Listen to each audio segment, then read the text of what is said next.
Solubility of a gas in liquid increases by adding of catalyst, by decreasing pressure, by increasing pressure and temperature. कोई sir C option C C D है। C equilibrium क्या है, पहले देखो ध्यान से। हमारे पास सॉल्वेंट है, लेट की ये वाटर सॉल्वेंट है, and you are adding gas into it, then ये गैस इसमें डिजॉल्व हो जाएगी सॉल्वेंट पे। अब आपको बताना है कि ये गैस कब ज़्यादा डिजॉल्व होगी।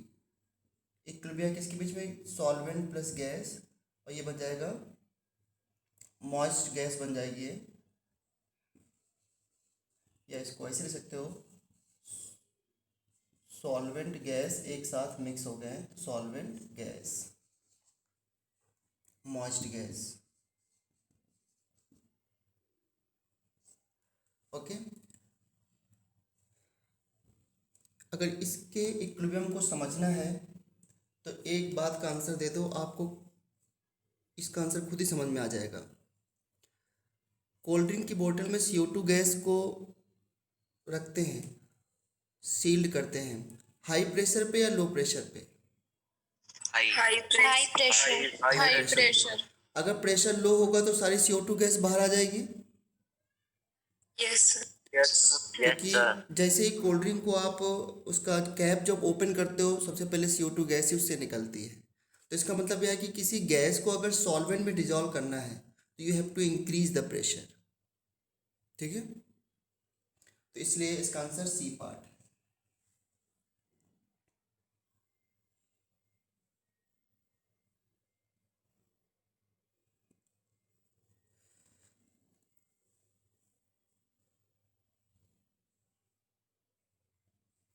ओके, मतलब कुछ चीज़ों में एकदम से हम रूल भी नहीं लगा सकते हैं, we have to think on it. कि आप ऐसे देख लो कि ये बीकर है, इसमें लिक्विड है और ये गैस के पार्टिकल्स हैं। अगर बीकर ये ओपन है तो गैस के पार्टिकल्स इसी सॉल्वेंट के साथ रहेंगे या सराउंडिंग में चले जाएंगे? Sir surrounding. क्यों सराउंडिंग में जाएंगे? क्योंकि यहाँ पर प्रेशर बहुत कम है। लेकिन अगर मैं इसी बीकर को हाई प्रेशर पे सील कर दूँ, प्रेशर खूब लगा दूँ, इसका मतलब क्या हुआ कि गैस के particle will dissolve in solvent. अब हाई प्रेशर कैसे क्रिएट हो सकता है अंदर? जितने ज़्यादा गैस के पार्टिकल्स होंगे, ज़्यादा गैस के पार्टिकल्स तो ज़्यादा प्रेशर होगा या कम प्रेशर होगा? सर ज़्यादा ज़्यादा प्रेशर होगा, और ज़्यादा प्रेशर होगा मीन ज़्यादा गैस के पार्टिकल्स, ज़्यादा गैस के पार्टिकल्स होंगे तो सॉल्बिलिटी ज़्यादा होगी या कम होगी? सर ज़्यादा। हाँ, क्योंकि अगर मान लो दो गैस के पार्टिकल्स हैं अंदर तो क्या सॉल्बिल होने के चांस हैं? कम है, राइट। इसलिए जब हम बात करते हैं कि बाय इंक्रीजिंग प्रेशर, तो दैट मीन्स गैस के पार्टिकल भी ज़्यादा हैं। तो ये क्वेश्चन हो गया, solubility of gas in liquid increases by increasing pressure. Sir temperature increase करने से कोई इफेक्ट नहीं होगा। टेम्परेचर था क्या इसमें ऑप्शन में? मैं भूल गया। अच्छा, ये ऑप्शन था ना, increasing temperature. Now tell me, temperature increase करने से ज़्यादा गैस डिजॉल्व होगी या डिक्रीज करने से? आप मुझे खुद बताइए इसका answer. Decrease you tell me. Decrease. Temperature increase करेंगे तो सॉल्वेंट और सोल्यूट यहाँ पे क्या है? गैस है, और सॉल्वेंट क्या है? लिक्विड है। If you increase the temperature, the intermolecular forces between solute and solvent will decrease, yes या नो? यस तो then solute particle will escape from the solution ना। आपको एक इसका बेस्ट एग्जांपल दे सकता हूँ बच्चों। याद करो कि रिवर वाटर में जो एनिमल्स होते हैं, फिश ले लो आप, ज़्यादा कंफर्टेबल होते हैं इन कोल्ड रादर इन जो है हॉट वेदर या इन समर। क्यों? समर में टेम्परेचर ज़्यादा होने की वजह से रिवर वाटर में ऑक्सीजन कम डिजॉल्व होती है। क्यों? सारी ऑक्सीजन वाटर से निकल करके सराउंडिंग में आ जाती है। तो जो एक्वाटिक स्पीसीज होते हैं उनकी डेथ हो जाती है। अधिकतर एक्वाटिक स्पीसीज जो है वो रिवर में जो है उनकी डेथ हो जाती है क्योंकि लेस ऑक्सीजन डिजॉल्व होती है, लेकिन कोल्ड में जब टेम्परेचर कम होता है तो ऑक्सीजन ज़्यादा डिजॉल्व होती है, और इससे क्या होता है कि एक्वाटिक स्पीसीज ज़्यादा कंफर्टेबल होते हैं। क्या मेरी बात समझ में आई सभी बच्चों को? Yes. हाँ, तो if you want to dissolve more gases in the water या any other solvent you have to decrease the temperature। तो टेम्परेचर का इफेक्ट है, अगर किसी बच्चे ने पूछा है टेम्परेचर का इफेक्ट है, बट मुझे यहाँ पे करेक्ट ऑप्शन चूज करना था तो इसलिए प्रेशर का ऑप्शन करेक्ट था। टेम्परेचर डिक्रीज करने से you can dissolve more gases into solvent.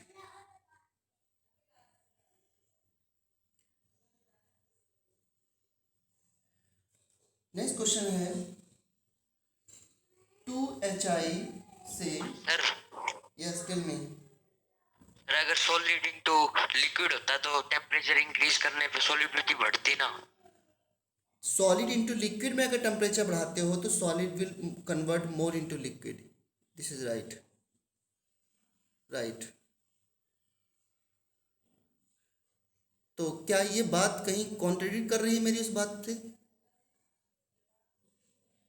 No sir. हाँ, मैंने भी यही कहा ना कि टेम्परेचर बढ़ाओगे तो जो गैस के पार्टिकल डिजॉल्व है सॉल्ट के अंदर, they will come out from the solvent and will escape from the surface of the solvent। यही तो मैंने कहा ना बेटा।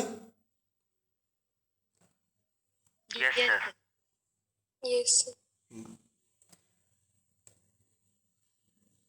नेक्स्ट क्वेश्चन है 2HI से H2 plus I2, this is equilibrium.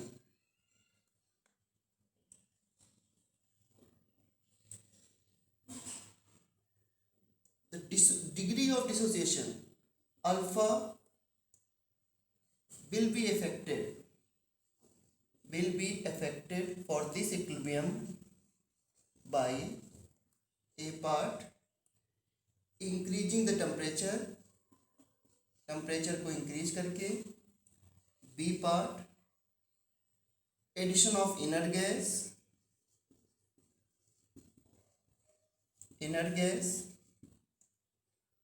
C part addition of H2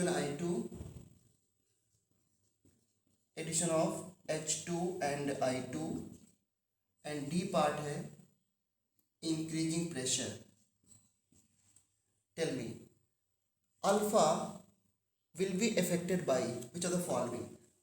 पहले इस क्वेश्चन का आंसर देने से पहले ये मुझे बताइए, इनमें किस इफेक्ट से इसका इक्विलिब्रियम कांस्टेंट चेंज होगा। मान लो इसका इक्विलिब्रियम कांस्टेंट मैं Kc ले लेता हूँ या Kp ले लेता हूँ, ये गैस है सभी। सो टेल मी कि अगर मैं इसका इक्विलिब्रियम कांस्टेंट Kc4 ले लेता हूँ तो इक्विलिब्रियम कांस्टेंट Kc किससे चेंज होगा?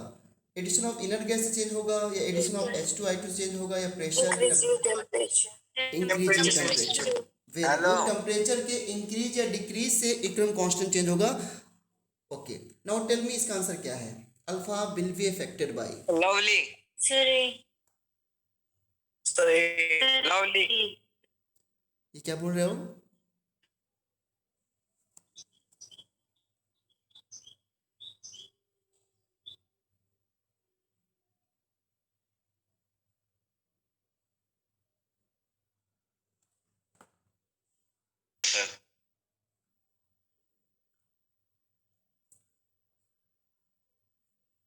अमन, इस इक्विलिब्रियम का अल्फा सी से इफेक्ट नहीं होगा? अगर कंसंट्रेशन में H2 की I2 की डिक्रीज या इंक्रीज करता हूँ तो अल्फा इफेक्ट नहीं होगा क्या?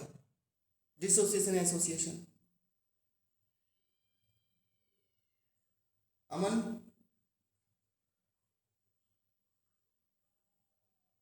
होगा सर। हाँ, इससे भी अल्फा इफेक्ट होगा क्योंकि if we increase the concentration of H2 then equilibrium will shift in which direction?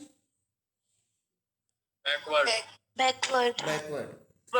हाँ, इसलिए इससे भी इफेक्ट होगा। अच्छा, अगर मुझे इसमें एक ऑप्शन चूज करना होता तो कौन सा ऑप्शन चूज करता मैं? Sir, A. क्या अल्फा केवल इंक्रीज इन टेम्परेचर से चेंज होता है, डिक्रीज इन टेम्परेचर चेंज नहीं हो सकता है? Yes. तो अगर बेटर चूज करना होता तो मैं तो सी चूज करता, क्योंकि यहाँ पे लिखना होता, इनको लिखना चाहिए था बाय इंक्रीज या decrease in temperature. Increasing temperature से अल्फा चेंज होगा, दैट इज करेक्ट। इससे तो बेटा इसका आंसर क्या दे रखा है? सर ए ऑप्शन ही दिया हुआ है, इसका तो ए गिवन है मैंने। H2 और H2 को भी ऐड करने के बजाय हम रिमूव भी कर सकते हैं। तो alpha will change by A but alpha will also change by C, ये ए क्यों दे रखा है? I don't know. Alpha addition of H2 और I2 से अल्फा बिल्कुल चेंज होगा, 100% चेंज होगा। तो इसका आंसर तो ए और सी दोनों होने चाहिए थे। और ये आप बताओ ना मुझे, अगर आप H2 को ऐड कर दोगे तो क्या Kc कांस्टेंट बना रहेगा जब तक अल्फा चेंज ना हो?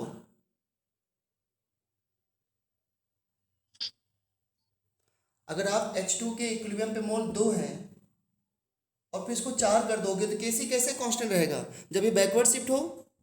यस या नो? Yes sir.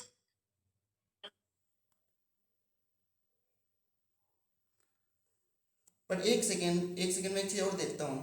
अगर मैं इसका Kc लिखता हूँ तो कंसंट्रेशन अगर ये आ जाएगा alpha into alpha divide by 1 minus alpha का स्क्वायर, क्या अल्फा से इंडिपेंडेंट होगा या नहीं इंडिपेंडेंट होगा? एक सेकेंड,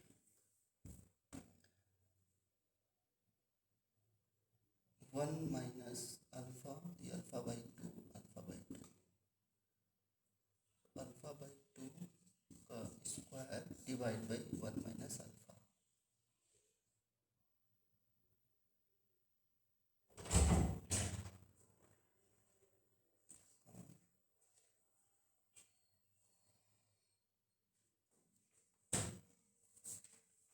ऐसे कर सकते हैं, x into x divide by 1 minus 2x। ये भी इसका सी ऑप्शन भी होना चाहिए। आई डोंट नो कि ये क्या दे रखा है।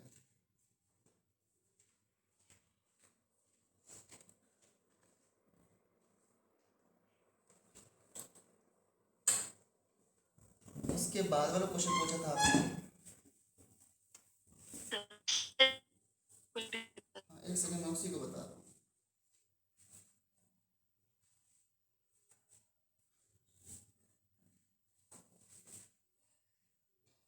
क्वेश्चन है vapour density of fully dissociated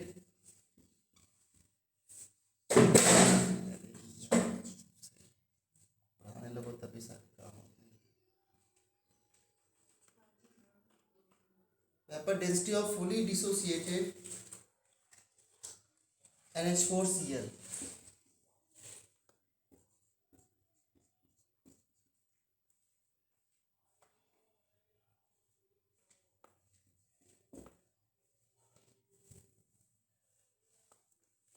number 1 less than half of vapor density of NH4Cl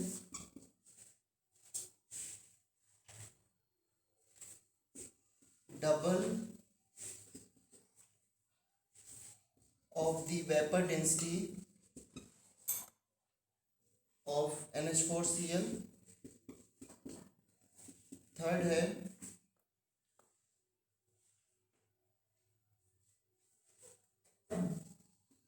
half of the vapor density of NH4Cl and fourth है 1/3 of vapour density of NH4Cl।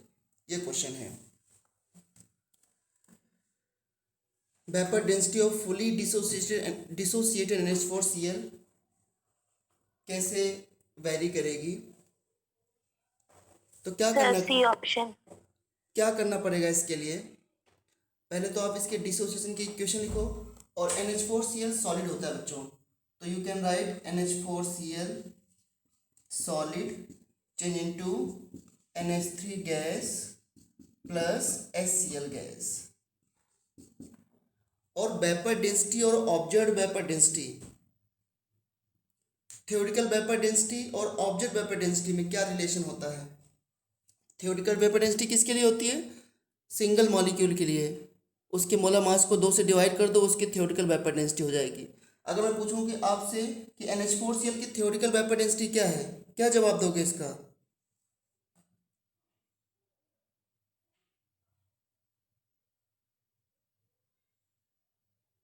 What is theoretical vapour density of NH4Cl? 53.5 53.5 divided by okay, इसका molar मास कितना आया बच्चों? 3.5। 53.5. Okay, तो उसको divide by 2 कर देंगे बस।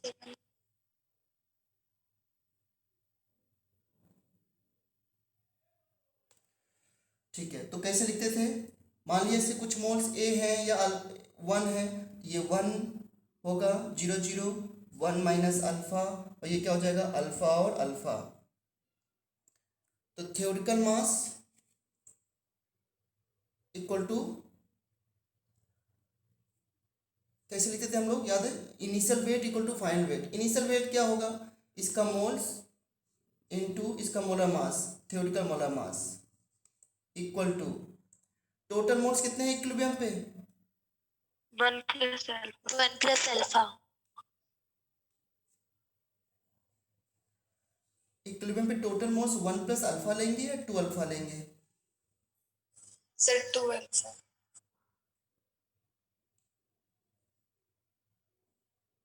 sir 1 plus alpha Yes, alpha. एक Sir, सेकंड, इसमें total क्या बेटा? सर इसमें फुल्ली डिसोशिएटेड दे रखा है तो उसमें मोल्स कैसे बचेंगे NH4Cl के? फुली डिसोसिएटेड का मतलब क्या होता है जानते हो? Alpha equal to 1। Fully dissociate मतलब होता है अल्फा इक्वल टू 1। ठीक है, तो इसका मतलब ये पूरी तरह खत्म हो चुका है, राइट? यहाँ ध्यान रखना, फुली डिसोसिएटेड या 100% डिसोसिएटेड मतलब होगा अल्फा 1। अल्फा 1 से कभी ज़्यादा हो सकता है क्या? नो हाँ, 100% डिसोसिएशन का मीनिंग होता है अल्फा 1। तो ठीक है, इक्विलिब्रियम में टोटल मोल्स होंगे 2 alpha, 2 alpha into observed molecular mass,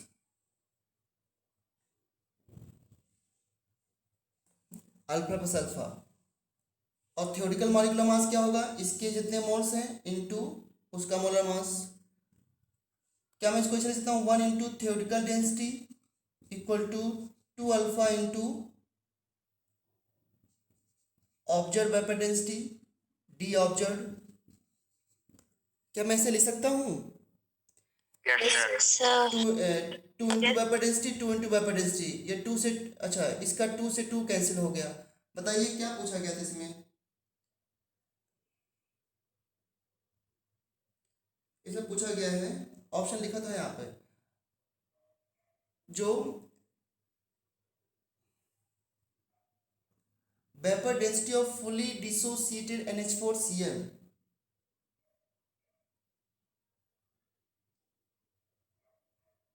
fully dissociated NH4Cl की वेपर डेंसिटी क्या होगी? दैट मींस डिसोसिएटेड NH4Cl की वेपर डेंसिटी पूछ रहा है, तो ये ऑब्जेक्ट पूछ रहा है, तो ऑब्जेक्ट पूछ रहा है तो डी ऑब्जेक्ट इक्वल टू क्या होना चाहिए? D theoretical divide by 2। नहीं सही है? यस सर इसका यू टेल मी, जब भी पूछता है dissociated vapour density after fully dissociated या पार्शियल डिसोसिएटेड, तो डिसोसिएशन के बाद जो वेपर डेंसिटी होती है वो क्या आती है? ऑब्जर्व या थ्योरेटिकल? ऑब्जर्व। Observe observe. तो क्या ऑब्जर्व वेपर डेंसिटी NH4Cl की थ्योरेटिकल का हाफ हो रही है? यस यस तो सर इसका आंसर सी पार्ट होना चाहिए। इसी तरह बेटा आप बताओ, आपको समझ में आ गया क्या? यस सर ओके, ठीक है। प्लीज ये वेपर डेंसिटी और इसमें कंफ्यूज मत होना। जैसे कि मैं इसी में एक क्वेश्चन आपसे और पूछ लेता हूँ। मैंने दे दिया कि PCl5 जो है डिसोसिएट हो रहा है into PCl3 plus Cl2 gas, इसमें डिसोसिएट हो रहा है, ये सभी गैस में है बच्चों। तो पूछा है what is the graph between small D capital D upon small d and alpha. Alpha capital D, small D, और इसमें ग्राफ क्या होगा। सो इसको ऐसे समझ लो कि ये मैं पूछ रहा हूँ graph between D theoretical upon D observe, इसके बीच में ग्राफ क्या है, इसके रेशियो में और अल्फा के बीच में ग्राफ क्या है for this is particular equilibrium. तो कैसे बनाओगे इसके बीच में ग्राफ बच्चों? तो इसके लिए क्या करोगे, पहले डिसोसिएशन लिख लोगे, इनिशियल मोड नहीं पता है तो 1 माइनस अल्फा, और ये अल्फा अल्फा लिख लेंगे हम लोग, और फिर वही formula initial mass equal to final mass. Initial mass क्या होगा, इसके इनिशियल मोल्स हमने 1 माने थे, तो 1 into molecular mass of PCl5 that is theoretical molecular mass equal to object molecular mass. Object molar mass क्या होगा बच्चों, 1 plus alpha total moles, sorry object molecular mass नहीं है, ऑब्जेक्ट सॉरी टोटल मास क्या होगा आफ्टर द इक्विलिब्रियम, तो total mass होगा after the equilibrium total moles into molecular mass observed. ये मैं कैसे लिखता हूँ, आप लोगों को कई बार बोल चुका हूँ मैं, एन क्या होता है, given mass upon molar mass. तो मैं गिवन मास निकालता हूँ before and after, initial mass and final mass. Initial mass क्या होगा, n into molar mass, final mass भी क्या होगा, n into molar mass. N mole है, मोलर मास यहाँ पे थ्योरेटिकल और ऑब्जर्व है। जब इनिशियल की बात हो रही थी केवल रिएक्टेंट है, तो रिएक्टेंट का molar mass that is theoretical we know. Observe molar mass of the mixture क्या होगा, वो हमको गिवन होगा। इस तरह लिख सकता हूँ मैं, now tell me it will be 1 into theoretical vapour density, theoretical 2 आएगा लेकिन 2 से 2 कैंसिल होता है, 1 plus alpha into observe vapour density DOPS। ठीक है, नाउ क्या आ गया, D theoretical upon D observe equal to 1 plus alpha. सभी बच्चों क्लियर है, बताइए ग्राफ कैसे बनेगा इसका, D theoretical versus alpha, D theoretical upon D observe versus alpha, क्या ग्राफ आएगा बच्चों? Straight line -1 intercept. हाँ, क्या मैं ऐसे बना दूं ग्राफ, इसका सही बना रहा हूँ गलत बना रहा हूँ?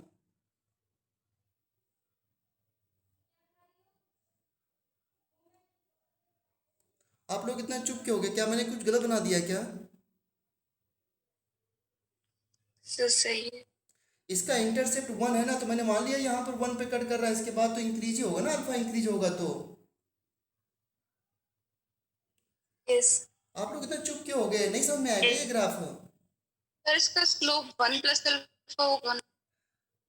ये मतलब मुझे अच्छा चीज बताओ, अगर मैं इसमें गलत भी कहीं कर दूं तो आप मुझे करेक्ट करो, आपकी अभी मैथ्स इतना स्टैंडर्ड पढ़ते हो आप लोग 11th में।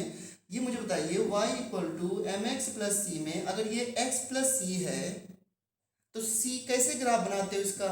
इसका मतलब इंटरसेप्ट c हो गया, तो ऐसे तो बनाते हो इसका, और कैसे बनाते हो? सर इसमें x के साथ तो 1 प्लस अल्फा है ना, तो वो होना चाहिए। तो अगर मैं पूछूं x y equal to x plus 1 का ग्राफ कैसे होगा, जरा मुझे इसका बता दो फिर आप।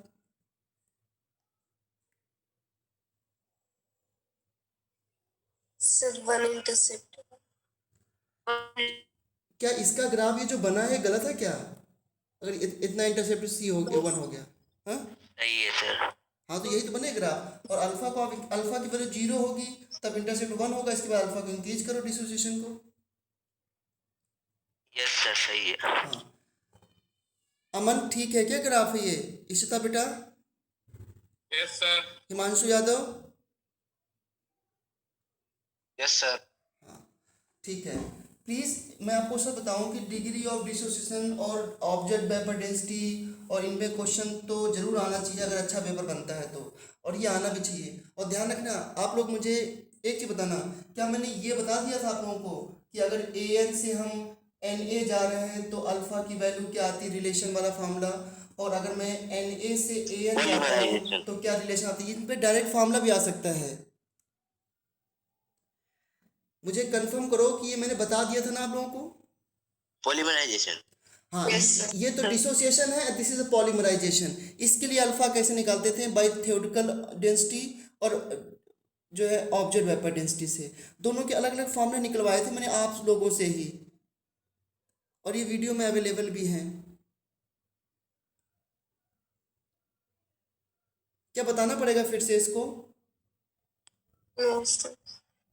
आप कह दोगे तो बता दूंगा, मुझे 1 मिनट लगता है इसको बताने में, लेकिन अगर आपको याद आ रहा है कि नहीं याद आ रहा बता है? दो सर एक बार sir. Yes sir. Okay, question है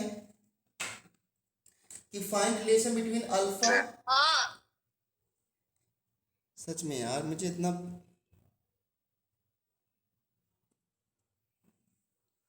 find the relation between alpha D theoretical and D observe, इनके बीच में रिलेशन निकालना है। तो देखो इसके इनिशियल मोल 1 ले लिए, 0 1 माइनस अल्फा और ये आ जाएगा एन अल्फा। तो देखो 1 into theoretical molar mass, theoretical molar mass किसका होगा, ए एन का, तो ये बन जाएगा theoretical molecular mass of A N equal to 1 minus alpha plus N alpha into object molar mass M O B S. ठीक है, यहाँ से थ्योरेटिकल को मैं डी थ्योरेटिकल ले सकता हूँ, 2 से 2 कट जाएगा, तो D theoretical 1 minus alpha plus N alpha into D observe.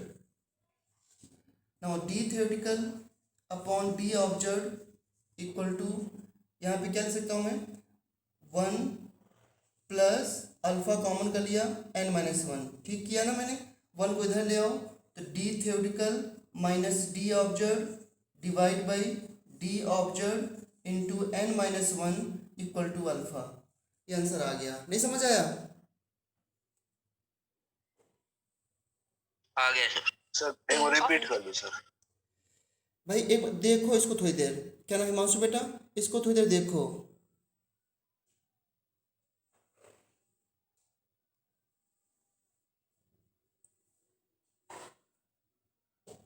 अब मैं कितना कंफ्यूज हूँ कि मैं क्या करूँ।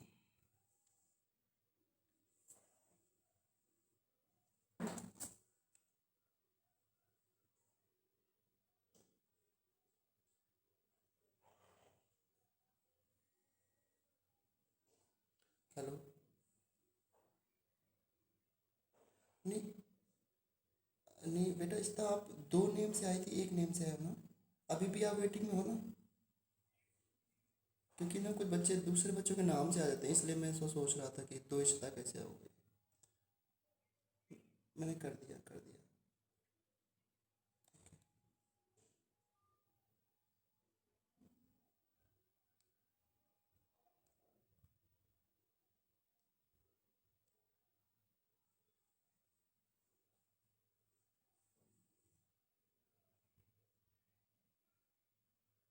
Yes sir. समझे बेटा हिमांशु? Yes sir. देखो 2-3 क्वेश्चन मैं वैसे कर रहा हूँ, और ये हमने वीडियो में पहले किया है, फिर हर बार वही तो कर रहा हूँ, initial mass equal to final mass. तो आप इसको थोड़ा देख लो, समझ सकते हो, ये रिलेशन आ गया। अब इस रिलेशन को मैंने कई बार कहा कि डोंट नीड टू रिमेंबर, आप हमेशा ड्राइव कर सकते हो। ये रिलेशन किसके लिए है, जब कोई मॉलिक्यूल डिसोसिएट हो रहा हो, ठीक है, ये इक्विलिब्रियम है। अब इसी में दूसरा मैं पूछूं, इनके अलग अलग रिलेशन दिए होते हैं बुक में, उनको बोलते हैं लर्न कर लो, लर्न नहीं करना है इनको। इसी तरीके देखो, अगर मान लो कोई मॉलिक्यूल Na से An हो रहा है, Na से An, ये क्या हुआ, दिस इज एसोसिएशन और dissociation? Association. Association. Association. Initially फिर से 1 मान लिया, ये 0। अब बताओ इसको अल्फा के टर्म में कैसे लिखें, बताइए कैसे लिखें, जल्दी बताओ मुझे। 1 माइनस एन अल्फा और वो अल्फा। अल्फा पर 1 माइनस एन अल्फा कभी नहीं लिखते हैं, यही तो मैं बोल रहा हूँ आपको। 1 अगर यहाँ पे होगा, अगर इनिशियल मोल 1 होंगे तो 1 माइनस अल्फा ही होगा, कभी चेंज नहीं हो सकता। और इसमें मैंने आपसे कई बार बोला है कि अगर आप अल्फा में कुछ गलत करते हो तो पहले एक्स के टर्म में लिख लो, और फिर एक्स को अल्फा को निकाल लो एक्स के टर्म्स में। 1 से 1, अगर मैं इसके इनिशियल मोल 2 ले लूँ तब क्या होगा, 2 माइनस 2 अल्फा। इनिशियल मोल इसके 3 ले लूँ तब क्या होगा, 3 माइनस 3 अल्फा। 3 अल्फा। और देखो जब इसका कुछ ना कुछ कोफिशिएंट होता है ना, वहां पर गलती हो सकती है आपसे, इसलिए बेस्ट है कि आप इसको x के टर्म में पहले लिख लो, तो ये हो जाएगा 1 माइनस एन एक्स और ये हो जाएगा x। कोई दिक्कत तो नहीं, इसका एक कोफिशिएंट है, इसका n कोफिशिएंट है। अब बताओ जरा मुझे अल्फा क्या होता है। Alpha is mole dissociated divide by initial mole. Yes sir. Yes sir. Yes yes sir. Okay,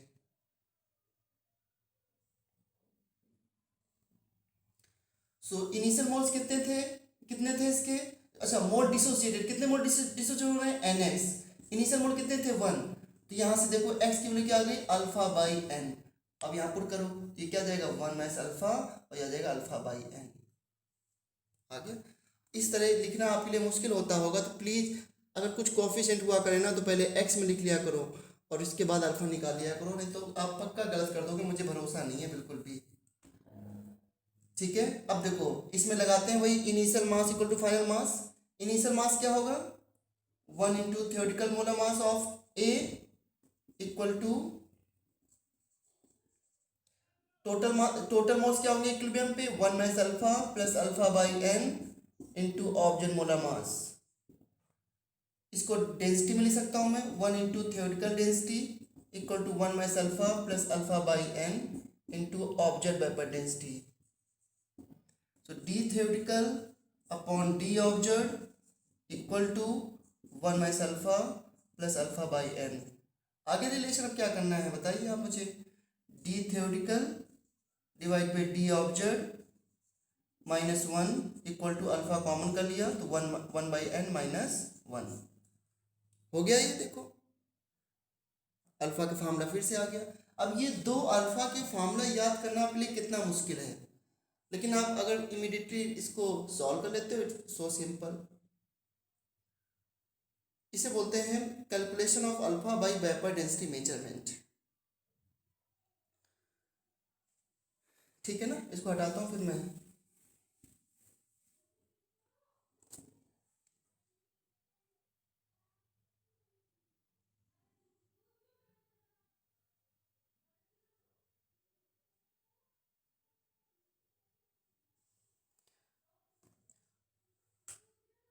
और किसी का कोई डाउट रह गया है? प्रतिभा आपने भी एक क्वेश्चन पूछा था। सर हो गया वो। अच्छा,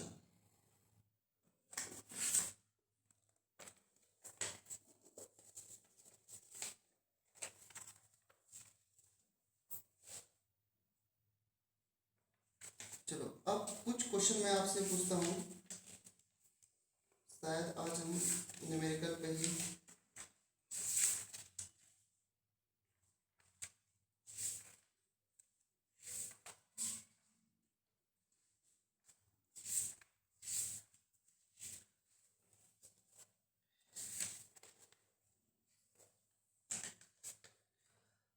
कोई मुझे जल्दी से वांट ऑफ इक्वेशन बताना। वांट ऑफ इक्वेशन क्या होती है बच्चों?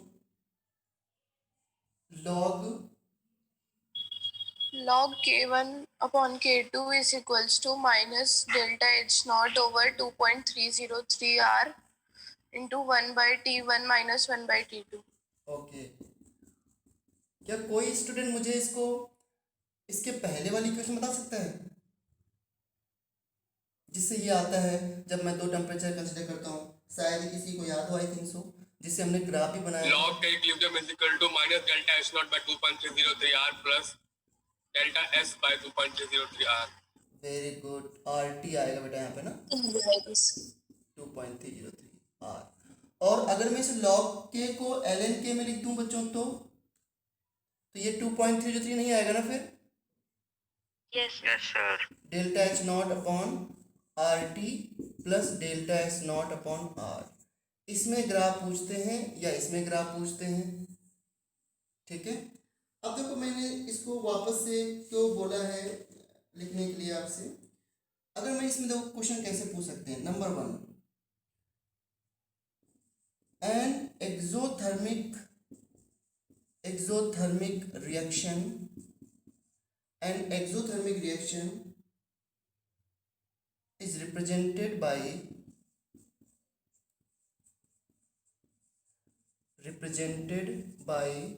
following graph।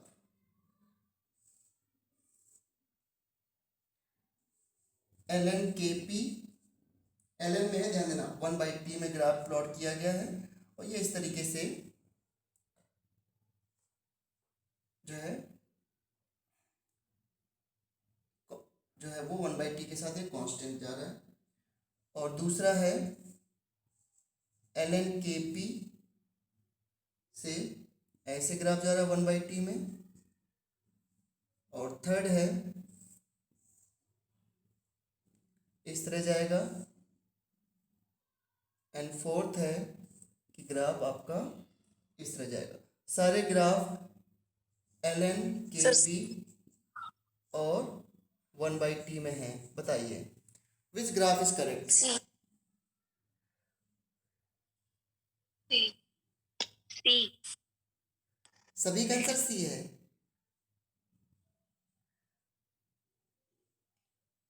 प्रतिभा बेटा क्या आंसर आएगा इसका?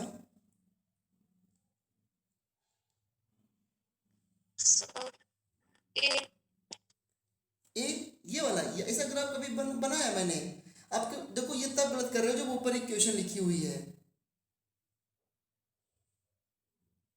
इक्वेशन में क्या लग रहा है आपको? इंटरसेप्ट इसका ये है, इंटरसेप्ट या ये इंटरसेप्ट है, और इसके बाद टेम्परेचर इंक्रीज या डिक्रीज करोगे तो कुछ तो इसमें चेंज आएगा। कांस्टेंट कैसे हो सकता है? एल एन के पी। अच्छा, जिन बच्चों ने आंसर मुझे सी दिया है उसका रीजन बताइए क्यों सी है? सर एक्सोथर्मिक प्रोसेस है तो डेल्टा एच नॉट पॉजिटिव होगा, इसलिए स्लोप पॉजिटिव होगा। एक्सोथर्मिक रिएक्शन के लिए डेल्टा एच नॉट निगेटिव होता है ना? Sir overall sign positive. बिल्कुल सही जवाब, इसलिए इसका आंसर सी है। अच्छा, मैंने इसका जब ग्राफ बनाया था, मैंने जब कुछ भी नहीं बोला था तब मैंने इसका ग्राफ कैसे बनाया था? क्या मैंने इसका ग्राफ ऐसे बनाया था? कई बार आपको बताओ बच्चों, ऐसे बनाया था ना? यस यस और sir. I have not mentioned कि डेल्टा एच नॉट क्या है क्या नहीं है। मैंने कहा था इन जनरल से ग्राफ ऐसा होगा। लेकिन अगर एक्सोथर्मिक बार बार बोल रहा है ना आपसे, तो डेल्टा एच को नेगेटिव पुट करो तो ये चीज़ पॉजिटिव हो जाएगी, तो ग्राफ ऐसे आ जाएगा। अच्छा, तो बिल्कुल सही आंसर इसका सी पार्ट, बिल्कुल करेक्ट है। अब बच्चों मुझे बताना, अगर ये पूछ ले कि फॉर एंडोथर्मिक रिएक्शन ये ग्राफ कैसा होगा, तब क्या जवाब दोगे? बी बी बी बी बिल्कुल सही बच्चों। एंडोथर्मिक के लिए, एंडोथर्मिक के लिए ग्राफ ये होगा बी पार्ट। Very good. चलो, ये आप लोगों को इतना तो ध्यान दे रहे हो आप लोग, गुड है भाई।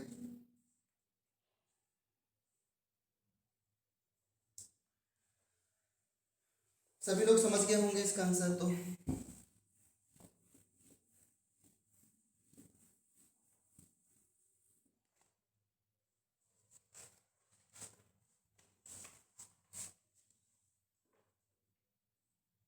इक्विलिब्रियम है, ए गैस से हम जा रहे हैं V gas plus B gas.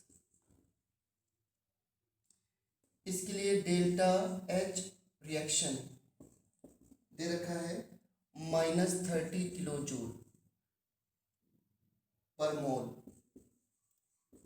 और इसके लिए delta S not of the reaction, overall reaction, जब रिएक्शन लिखा है मतलब ओवरऑल रिएक्शन का डेल्टा एस दे रखा है। Otherwise A B, A V और बी का अलग अलग से दे सकता था। इक्वल टू है -0.1 किलो जूल पर केल्विन पर मोल। ठीक है, और पूछा है कि what is value of equilibrium constant, what is the value of equilibrium constant. इसका इक्विलिब्रियम कांस्टेंट की वैल्यू क्या होगी?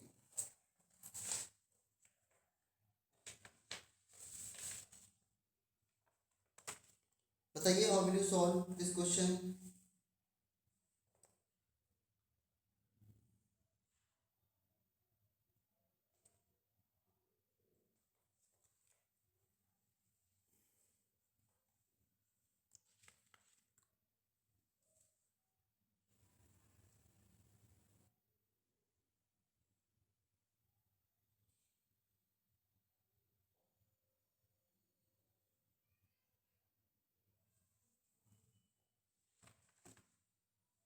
क्या हो गया आप लोगों को, क्यों जवाब नहीं दे रहे हो इसका आंसर?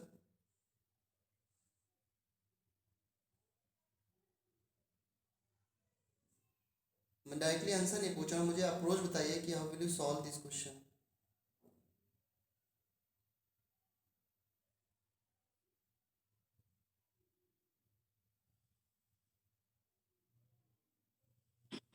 सर टेम्परेचर गिवन है, टेम्परेचर गिवन नहीं है, बताओ क्या करोगे?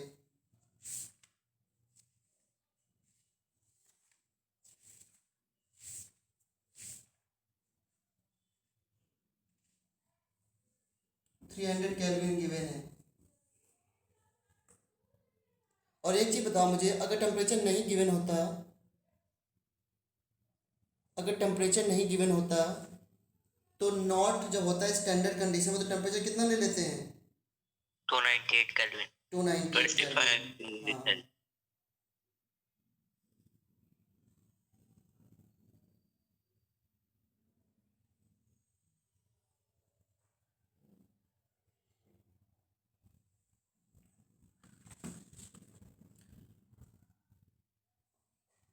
सर 0. जीरो, मैंने आंसर तो देखा नहीं, but let me check the answer.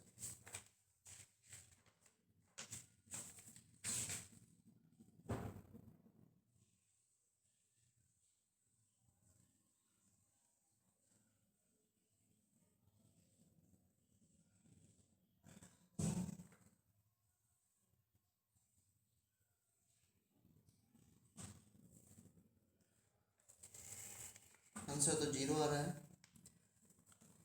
Yes sir. Equivalent question पूछा था तो पहले डेल्टा जी नॉट नहीं निकालना पड़ेगा आप लोगों को? पहले डेल्टा जी नॉट नहीं निकालना पड़ेगा?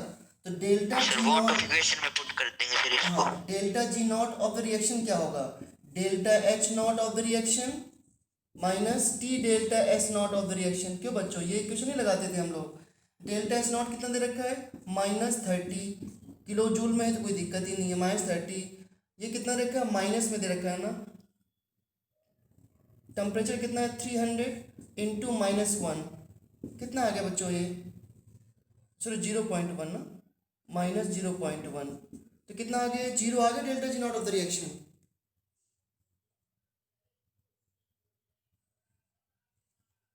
Yes.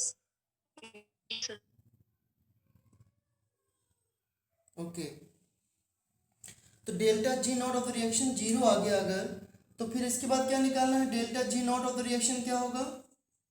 Equal to -2.303 RT log K equilibrium.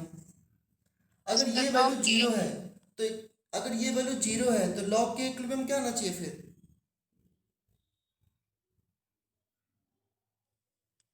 0. मुझे तो जीरो नहीं लग रहा है, एक मिनट रुकना। के इक्विलिब्रियम 1 आएगा सर। ये जीरो हो गया तो ये सारा भी जीरो हो जाएगा क्या? ये सारा भी जीरो में आ जाएगा? तो क्या मैं इसको, अगर ये जीरो वैल्यू है इक्वल टू जीरो, तो क्या मैं ये लिख सकता हूँ क्या? लॉग के इक्विलिब्रियम इक्वल टू जीरो। और लॉग जीरो की वैल्यू किस में होती है? 1। तो मैं लिख सकता हूँ लॉग के इक्विलिब्रियम इक्वल टू लॉग 1। तो आंसर आ जाएगा के इक्विलिब्रियम इक्वल टू 1।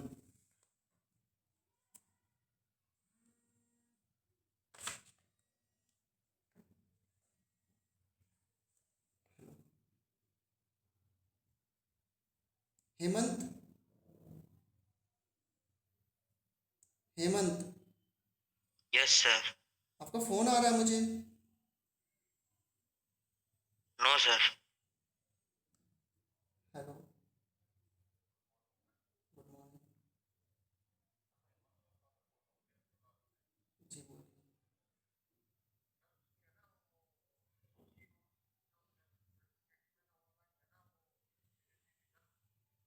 अच्छा,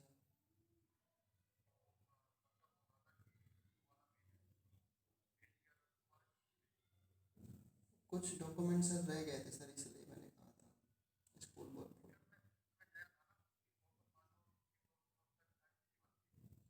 अच्छा,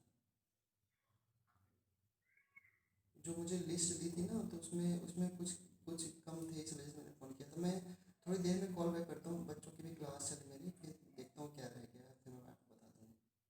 ठीक है सर।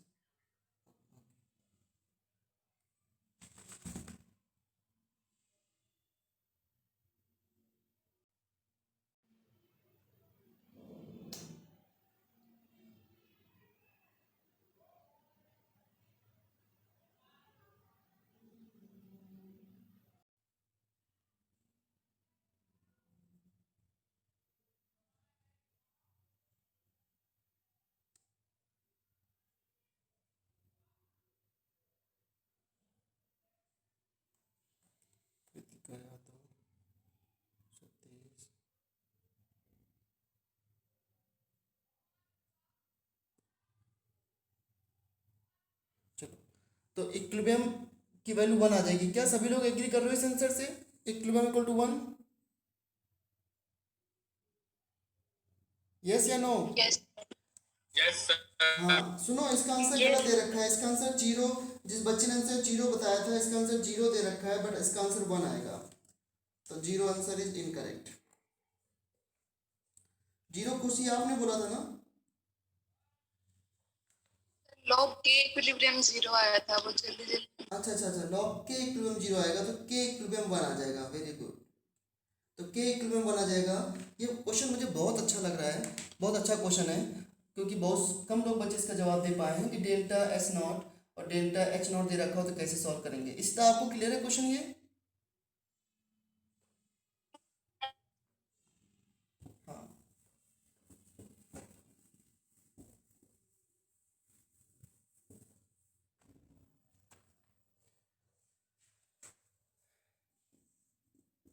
NH4HS ये सॉलिड डिकम्पोज हो रहा है NH3 गैस में और H2S गैस में।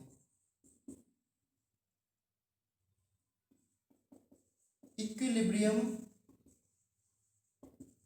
जो प्रेशर है, इक्विलिब्रियम प्रेशर जो है इसका वो 0.660 एटमॉस्फेयर है। What is Kp for the reaction?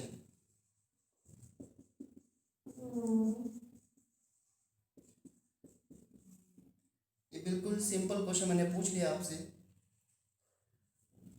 कैसे सॉल्व करेंगे इसका Kp? कैसे Kp लिखेंगे? Kp equal to partial pressure of NH3 into partial pressure of H2S gas. क्या बच्चों ऐसे लिखेंगे ना? Yes, sir. और इक्विलिब्रियम प्रेशर दे रखा है 0.660। क्या करेंगे बताइए, कैसे सॉल्व करें?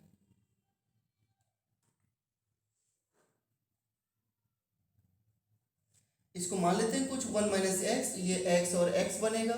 तो pressure of NH3 plus pressure of H2S equal to 0.66 हो गया आंसर। तो x plus x equal to 0.66। तो x की वैल्यू कितनी आ जाएगी? 0.33। नहीं सही है? तो ये क्या आ गया है? Kp equal to 0.33 into 0.33। बोलो क्लियर से बच्चों को? Yes, sir.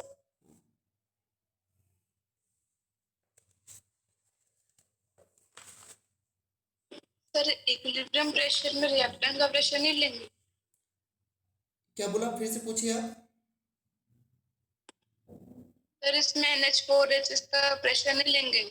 NH4HS सॉलिड है, सॉलिड का प्रेशर नहीं लेते ना हम लोग। प्योर सॉलिड को या प्योर लिक्विड को नहीं लेते हैं इक्विलिब्रियम पे।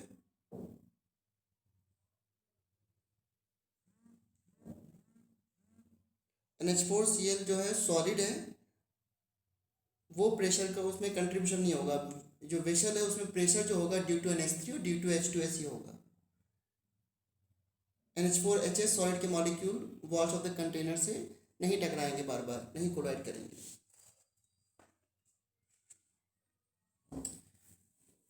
ये छोटा सा क्वेश्चन मैंने इसलिए पूछा क्योंकि अभी कहीं आप इसमें गलती ना कर दें। एक इक्विलिब्रियम है। अब आज मैं आयनिक तो पढ़ा नहीं पाऊंगा क्योंकि ऑलरेडी क्वेश्चन में टाइम चला गया है। SrCl2.2H2O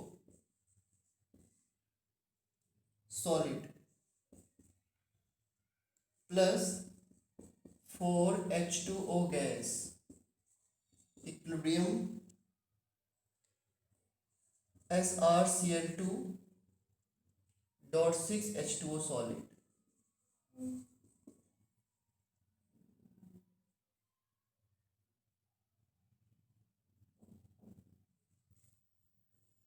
The Kp of this equilibrium is given 10 की पावर माइनस 12 ATM की पावर माइनस 4 यूनिट के साथ दिया है। ये इक्विलिब्रियम 273 केल्विन पर एग्जिस्ट कर रहा है बच्चों। पूछा गया what is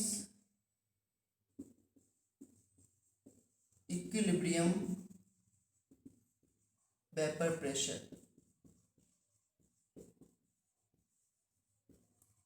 equilibrium vapour pressure क्या है?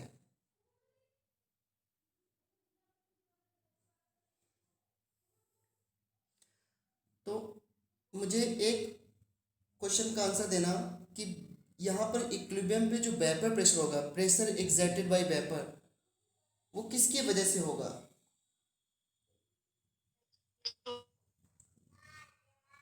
H2। H2 वेपर, हाँ H2 गैस की वजह से होगा ना। तो इसका Kp कैसे लिखेंगे? Kp क्या होगा बताइए इसका? What is the Kp of this equilibrium?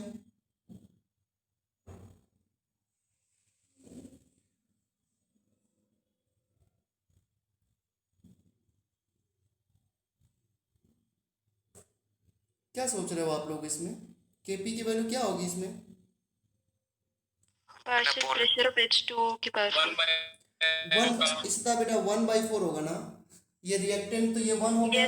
हाँ, तो ये 1 upon partial pressure of H2O की पावर 4, ये आंसर आ गया। तो बस खत्म क्वेश्चन। Kp की वैल्यू पुट कर देंगे 10 की power -12 equal to 1 upon partial pressure of H2 की पावर 4। तो क्या आंसर आ जाएगा P की वैल्यू?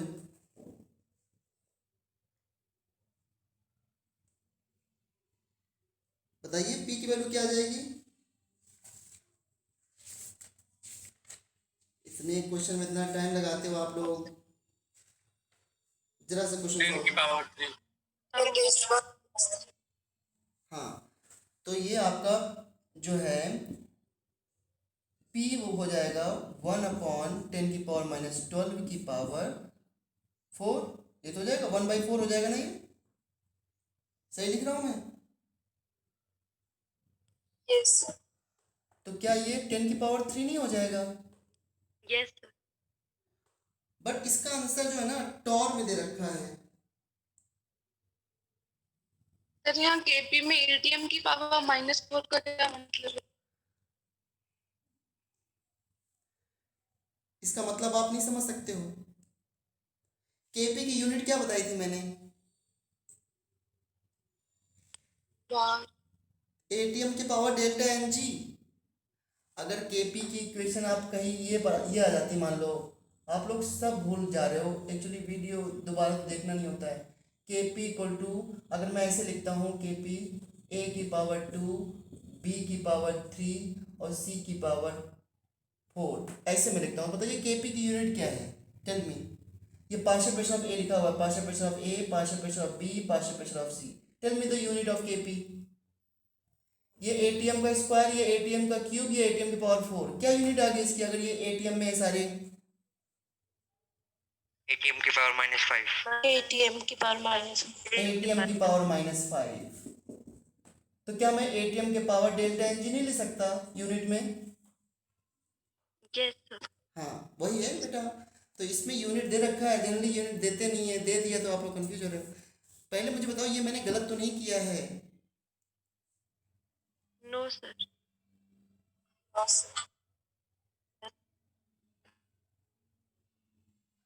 कुछ तो गलत हुआ है, क्योंकि आंसर में 10 की पावर -3 आ रहा है। या आंसर गलत है या तो मैं गलत हूँ, किसी एक को तो गलत करना पड़ेगा आपको। और ये मैथमेटिक्स है, इसका डिसीजन आप बहुत बेस्ट ले सकते हो।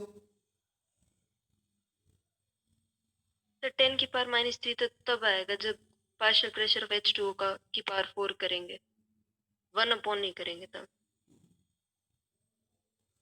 ठीक, क्यों गलत दे रखा है इसमें? 10 की पावर केपी 10 की Misprint पावर होगा 12 नहीं हो शायद। क्या बेटा? केपी 10 की पावर 12 नहीं होगा शायद।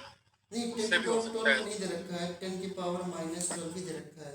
अच्छा हाँ, 10 की पावर मिसप्रिंट होगा। 10 की पावर 12 दे रखा है, सॉरी 10 की पावर 12 दे रखा है। तो फिर 10 की पावर 12 से 10 की पावर -3 आ जाएगा। अब सही है ना? Yes sir. तो अल्टीमेटली मैं ही गलत था, है ना, क्योंकि मैंने सही से देखा नहीं क्वेश्चन।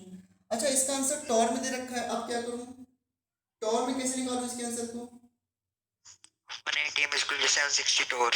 हाँ, 1 1 ATM, ये आंसर आया है एटीएम में। वेरी गुड, ये आंसर एटीएम में है।